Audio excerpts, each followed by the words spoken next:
Well, as the nation reflects on the legacy of the civil rights movement, the fight for equality continues to evolve. And marginalized groups are making their voices heard, pushing to make sure they get treated equally, including LGBTQ+ advocates. Yeah, we spoke with one Ohio woman who says her own life sits at the intersection of two movements that have more in common than many realize.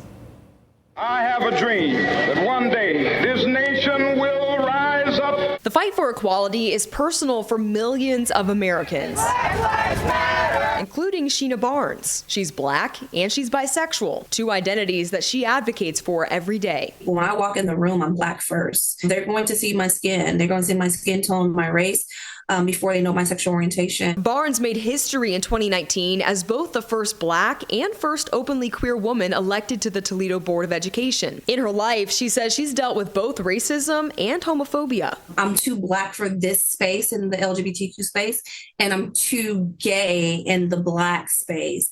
And trying to navigate that world where you have to fight for both because they're part of your full liberation. The modern civil rights movement took shape in the 1950s, ending legal segregation and expanding protections under the law. The LGBTQ+ rights movement gained national momentum in the late 1960s, leading to nationwide marriage equality in 2015. Different eras, different fights.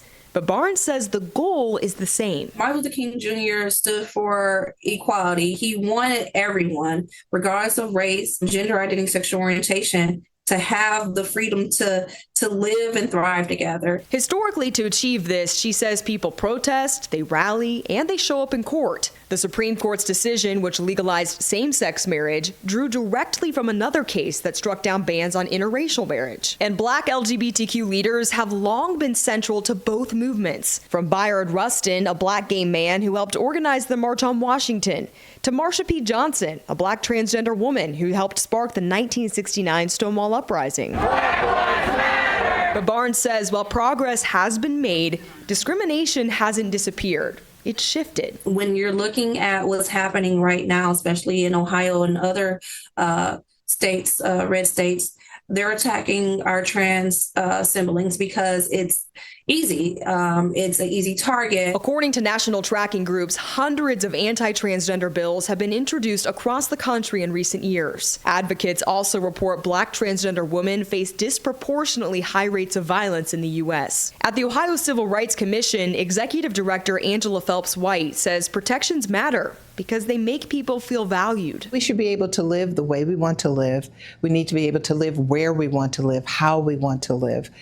We should be the navigator of our own lives and not have other people dictate what we can and cannot have simply because of how we identify. The commission enforces Ohio's civil rights laws as they're written, and she says the state has more protections than people realize. Ohio created its Civil Rights Act in 1959, 5 years before the Civil Rights Act of 1964 federally. We protect more classes than the federal government does. For people who live at the intersection of identities, Barnes says those protections are essential. Injustice is connected just like freedom is and liberation is. Both women say history makes one lesson clear.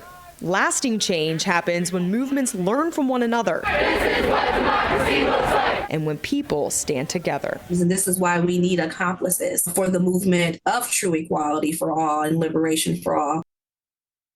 So what discrimination protections exist for the LGBTQ+ community here in our state? Yeah, so it's a little complex. In Ohio, sexual orientation and gender identity are currently not listed as separate protected classes under state law. However, Angela told me they have been protected statewide in court cases through Ohio Revised Code 4112 under the term sex. They are protected also federally under the umbrella of sex discrimination following the Supreme Court's ruling in Bostock versus Clayton County in 2020, which applies to employment nationwide. Now, the group Ohio Equal Rights is collecting signatures in an effort to get 2 amendments on the November ballot of this year.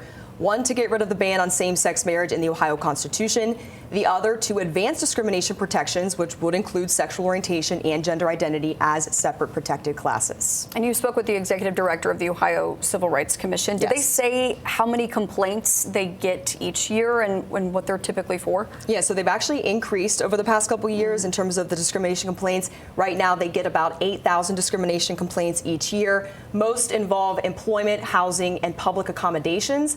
The most common bases, first disability and then race.